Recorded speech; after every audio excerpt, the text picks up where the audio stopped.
the wrong box when I left the house. So next week I'll try to give you all books that you can take home and kind of review some of the things. This will take us a couple of Sunday evenings probably to get through these 7 keys. Stafford North is the one who actually come up with this. If any of you ever knew Stafford, he was a professor at Oklahoma Christian for many, many years and really a good guy. He came up with this book, Unlocking Revelation was the name of it, and I've got several copies to give you. I don't know if I have enough. I'm having a hard time finding them. But, and it's basically 7 keys to understanding Revelation. Before we get into the body of Revelation, it'd be handy to lay these ground rules. I think this will help us in understanding some of this book. So it's kind of important, I think, that we take a minute to understand a few basic principles of the book of Revelation. Now, one thing we have to ask ourselves, what would the book have meant to those who first received it as they heard it being said to them? You know, this book, and we looked at 7 churches of Asia, and hopefully you could understand from that study that's taken us a few weeks, about 5 weeks, that these churches are real churches with real people and real problems. These weren't fictitious. These weren't just random ideas. These are real people, real churches, first century churches. And this book was addressed and written to these churches, not to you and me, but to these churches. We need to really keep that in mind when we look at the book of Revelation. So many times people look at the book of Revelation as a prophetic book, thinking, well, it was written to us. End times, that's the current view today, most popular view today. But does that really make sense? What was the biggest threat to the church and Christians at the time of Revelation? Well, it was the Roman Empire, beyond any shadow of a doubt, and it was emperor worship. Those 2 things are predominantly what was going on at the time of the book of Revelation. So we have to think about those things and see, how does this book fit that idea? We talked about these 5 most common views a few times. The fall of Rome. Many Bible scholars over the years, including Foy Wallace, who I really thought a lot of. I guess he's dead now, so maybe can you still think a lot of somebody when they're dead? I guess you can. I think a lot of him, I really do. A lot of the writings, I use a lot of his books, a lot of his text. He really believed it was about the fall of Rome and wrote a big book on that. And you know, I really admire him as a Bible scholar and as a brother. But I don't really agree with that view because I don't think it fits the date of Revelation or the age of the churches. Or the fall of Jerusalem, is what he looks at. So the fall of Rome, that's a preterist view. That's kind of what we're going to take. Fall of Jerusalem, that's what Foy Wallace looked at, other scholars looked at. World history, you know, we've talked about that basically it's just either telling something that's going to happen over and over and over, or each church is an age. Some people look at it that way, and we're like in the last age now. And it's just telling kind of a history of the world. Some people think the book of Revelation is simply ideology, principles. Battle of good and evil. It's continually being fought, won, refought, rewon, refought, rewon, till the end of time. And as the most popular view today is future time, that it's talking about the end of time, about Armageddon and the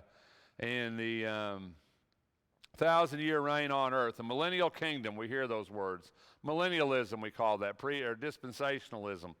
That this is yet to come. Most of the book of Revelation is yet to come, hasn't occurred yet. We're still waiting for these things to happen. And that really became popular, super popular in the 70s, which is not that long ago to my thought. Like Brent said, years seem like not that many years ago. But in the 70s, and that was, there was a book, Valverde printed a book, Late Great Planet Earth, and a lot of that came from that, if you've ever read that book, The Late Great Planet Earth.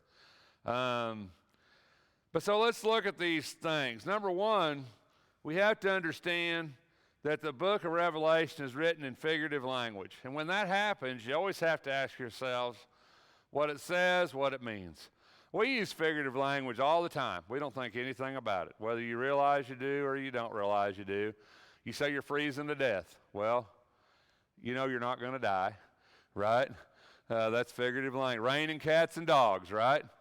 You know, so these things are words, things that we say all the time.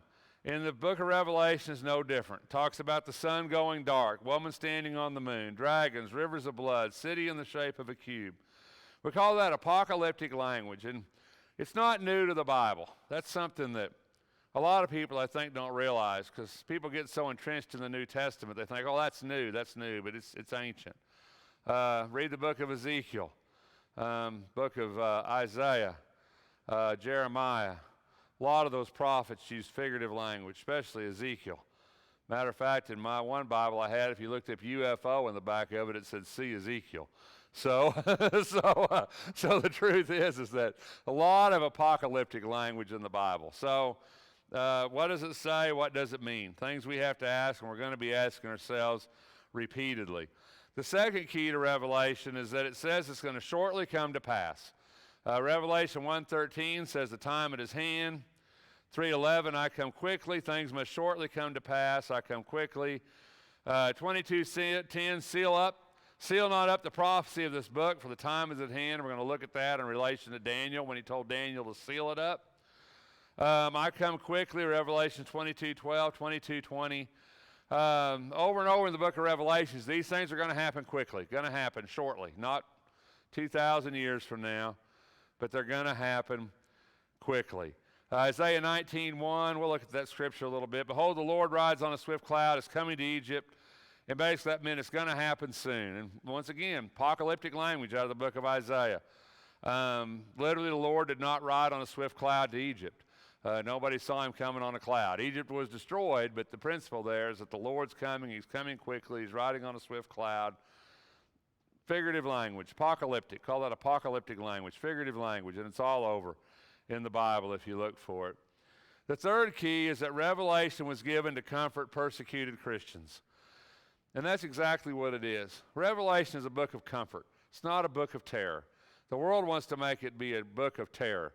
Dragons and blood and battles and all these other things that we want to take out of this. Valverde really went into that in detail about blood up to the bridles of the horses and all this stuff that he went into in great detail, and that the locusts were helicopters and the you know, they were tanks, and he put a little interpretation on a whole lot of these ideas in the book of Revelation. But the truth is, Revelation was never meant to terrorize us, and that's what Revelation does to most people. When you say, why don't you study the book of Revelation? Well, I'm scared of it. You know, it scares me. I'm reading about all these dragons, reading about these battles, reading about all these other things, horses of the apocalypse, and all these other things, and it scares me, and I'm scared of the book. Right? Scares me. Well, calm your fears. God did never write this to scare Christians. That was never his intent. He had no reason to scare Christians who were already literally being killed. They were as scared as they could get. They needed nothing else. He was writing this not to scare them, not to terrify them. He was writing this to them to give them comfort and to give them hope and peace, and the idea that in the end I'm going to win and things are going to be all right, even though you're in a terrible, terrible spot right now. Things are going to work out. This is one of those books in the Bible that's not meant to scare us. It's meant to give us comfort. God's going to win. That's the ultimate story of Revelation, right? In the end, God wins. So we have to remember that. In Revelation 6, when the Lamb broke the fifth seal, I saw underneath the altar the souls of those who have been slain because of the word of God, because of the testimony which they have maintained. And they cried out, saying, how long, O Lord, holy and true, you refrain from judging and avenging our blood on those who dwell on the earth. And there was given to each of them a white robe, and they were told they should rest for a little while longer, until the number of their fellow servants and their brethren who were to be killed, even as they had been, would be completed also. It's a book of comfort. Take these robes, cover yourself, rest a little while. It's going to work out. Things are going to be all right in the end. It's not meant to terrify us, and it was never meant to terrify them. The other thing we have to understand is that Revelation identifies the dragon and the two beasts, and that's really important as we study this book. Who is the dragon? Well, the dragon's easy because John tells us in the book of Revelation exactly what the dragon is, right? You know, the word dragon in Scripture is kind of interesting word, that idea. Interesting how that word came up through the centuries, that particular idea, and what that portrays in our mind, what that portrayed in their mind was was terror, right? The dragon was awesome, vengeful, fire-breathing, winged, something that was totally terrifying. He's first mentioned in chapter 12. And if you look, we talked about numerology, and it's really important. We'll look at this more, of course, as we break these chapters down individually. But if you really look at what it says about the dragon, it says he's red, number one, which in opposition to white, which is generally how Christ is portrayed or good things are portrayed. The dragon is red. He has 7 heads and 10 horns and 7 crowns. That's perfection. All those are perfect numbers. The 7 crowns he has here are not the Stephanos crown that we talk about, that is the crown of victory, like Paul says that we'll get, or like the crown that was promised to the churches, where he said, I'll give you a crown. That was a Stephanos crown. That was the wreath that the Romans wore, victor's crown. This crown is not a Stephanos. This crown is a diadem. It's a kingly crown, not a victor's crown. So it not only shows the dragon as being the perfect representation of evil, but also as being the king of evil. And that's true, right? Jesus said that Satan was the prince of this world. And so as we look at these numbers in here, it's significant. 7 heads, 10 horns, 7 crowns. Those are all real perfectly ideal numbers. Does it mean he literally had these? Absolutely not. Once again, what does it say? What does it mean? Right? When we talk about 7, 10, 7, we're talking about perfection, is what we're talking about here. He's the perfect representation of what is evil. But when we look at what he did with his tail, of course, we'll get more into this in the chapter, and I'll try to explain this. I'm just kind of giving you a preview, I guess. With his tail, he sweeps a third of the stars from the sky. Now, in numerology, third, 6s, right? A third or any of those numbers to do with 6s, any number incomplete like that, 1,260 days, and we'll talk about that. 3, 3.5. That's an imperfect number. So when he sweeps a third of the stars from the sky, we'll talk about this when we get in this chapter, it means that his destruction isn't complete, you see. It's partial. You see what numbers mean? Numbers mean perfection. Numbers can mean imperfection, you see. If we talk about a third, we're talking about imperfection. So in other words, even though he's going to just do damage, it's not going to be complete damage. So you see, it's not going to be absolute. He brings up 2 beasts to help persecute God's people. And this is important. He is bound for 1,000 years and then thrown to the lake of fire. Once again, literal 1,000 years? No. Once again, numerology. What does it say? What does it mean? 1,000 is kind of a perfect period of time, but yet it is a period of time, right? So it's going to be a period of time, a long period of time, but it's going to be a period of time. In other words, there will be an end to it. In Revelation 12:9 and 22 state plainly, the dragon is the old serpent who is called the devil and Satan. So it says dragon, right? But it means Satan, doesn't it? So when you see dragon in Revelation, we're talking about Satan. Pretty clear, pretty plain, right? Some things are pretty plain. And that really goes back to the reference of Genesis, where this is really one of the only times we really see that reference being made, back to the serpent in the garden, that serpent of old. And this is really kind of ties in the book of Genesis into the book of Revelation. They asked the little boy, they said, how well do you know your Bible? And he says, I know it from generations to revolutions, right? So it kind of ties it all together a little bit, doesn't it? Beginning to the end, it ties it together. But there's 2 beasts, and we need to identify the beasts. The last verse of chapter 12, Satan goes to make war on those who keep God's commands and who holds the testimony of Jesus. John 13:1, John sees the beast come out of the water, and in 13:7, the beast makes war with the saints. He has 10 horns with a crown spread on 7 heads. He's made up of a lion, a bear, and a leopard. We're going to talk a lot more about this when we get into this chapter. But the idea of the lion, bear, leopard head, we're really going to see that in the book of Ezekiel.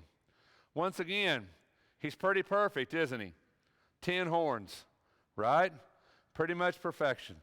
7 heads, right? This beast is very powerful, very perfect, okay?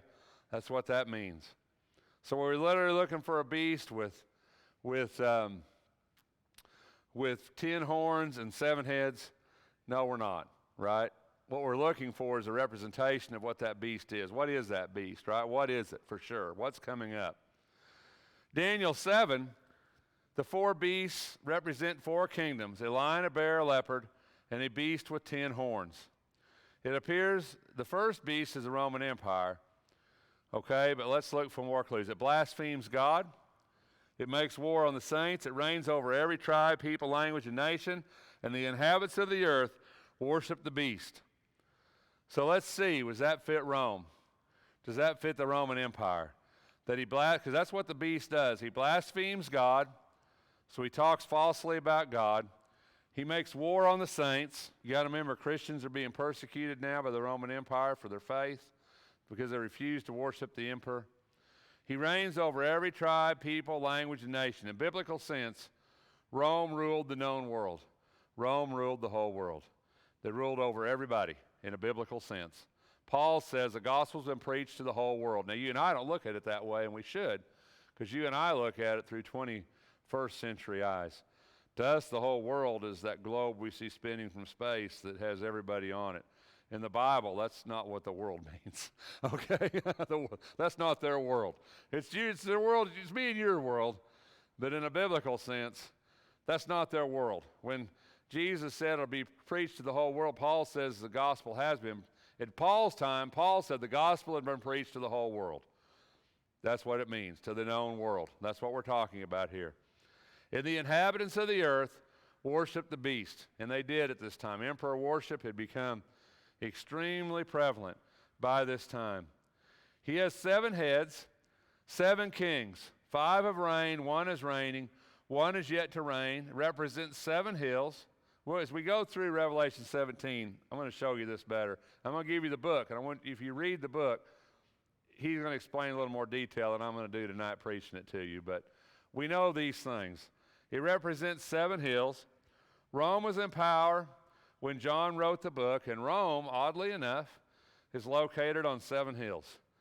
So, it really fits Rome, doesn't it? The description that John gives really fits Rome. Everybody worships it, and they worship the emperors, and so the first beast really looks like it's Rome. The second beast has 2 horns like a lamb. It arises with the first beast and goes down with the first beast. They exist together in the book of Revelation. The first beast and the second beast come up together, and the first beast and the second beast are destroyed together in the book of Revelation. So they don't exist separately from each other. It exercised authority in the sight of the first beast, and it speaks like a dragon. What's the dragon? Satan, right? Okay, you see? So let's, so as we go through this, we'll start kind of putting this together. Speaks like Satan, speaks like the first beast, okay?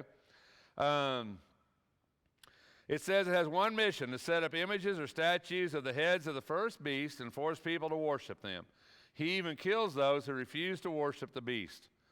So the second beast is emperor worship. So if we can take those 3 things that we have there and we can kind of define them, that's going to help us to kind of break this book down a little bit.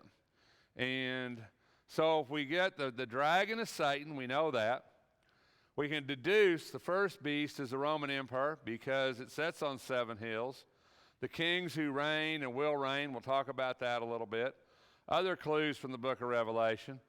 The first beast and the second beast come up together, and the first beast and the second beast go down together. So they start at the same time, they end at the same time in the book of Revelation. The second beast sets up images to worship, and that's exactly what was going on in their world. Images of the emperors were being set up, and emperor worship had become prevalent. And that really didn't occur until Vespasian. So that is really in the time frame of the book of Revelation. Even though emperors more or less considered themselves gods, emperor worship really didn't start to flourish until the end of the 1st century. So it really comes into this time frame of the book of Revelation. And that's when this really became a thing. They're like, you need to pinch incense to the emperor and kiss the bust of the emperor. And so, let's think about these things this evening. And I'm not going to overload you. I'm going to give you this book. We're going to go through these next ones. So let's just kind of see what we know. So if we go there, right, the first key is figurative language. You're going to see it all the way through the book of Revelation. And you always have to ask yourself, what does it say? What does it mean? And see, that means a lot of different things to me and you, right? Because there's things that we say today that if somebody heard it 100 years ago, they would be like, what on earth are you talking about, right? They would have no idea what we were talking about because language evolves all the time, right? So some things in the book of Revelation, when you hear it, you'd be like, well, what does that mean? Well, maybe me and you, we're kind of a low context audience, you see. In other words, they probably had a lot better understanding of some of the things that's written here than you and I are going to have, simply because it's written in language and illustrations that fit their time frame, that fit their period of time they were living in, right? Does that make any sense here? There's things we would say today, right, you know, that even 50 or 60 years ago, it would have been a lot different, right? If I come to you tonight and said, boy, I'm sure feeling gay this evening, you would take that totally different than you would 100 years ago. Am I right? I mean, do you see how it means? Words change, right? Words change, meanings change over years. So we have to keep that in mind as we look at this. The second key, it's going to happen quickly. 2,000 years is not quick by anybody's book, right? By anybody's standards. 2,000 years is not quick. The third key, it's going to comfort these Christians, and it's written to be comforting, not to be terrifying, right? Written to be comforting. We know the dragon is Satan, plainly states it's Satan. We understand that. And we also can say that the first and second beast are the Roman Emperor, the Roman Empire, and the cult of emperor worship, right? So if we kind of get that in our head this evening, then we'll start talking about the harlot that's called Babylon, okay? We need to talk about that. And we're going to start talking about a few other, the sixth key, we're going to start talking about some time, the 1,260 days, and we're also going to start talking about the kingdom. So those things will come up next Sunday night, and I will bring books next Sunday night. And I'm trying to order some more, try to get enough from everybody. If you would take the time, they're not big, they're little thin books.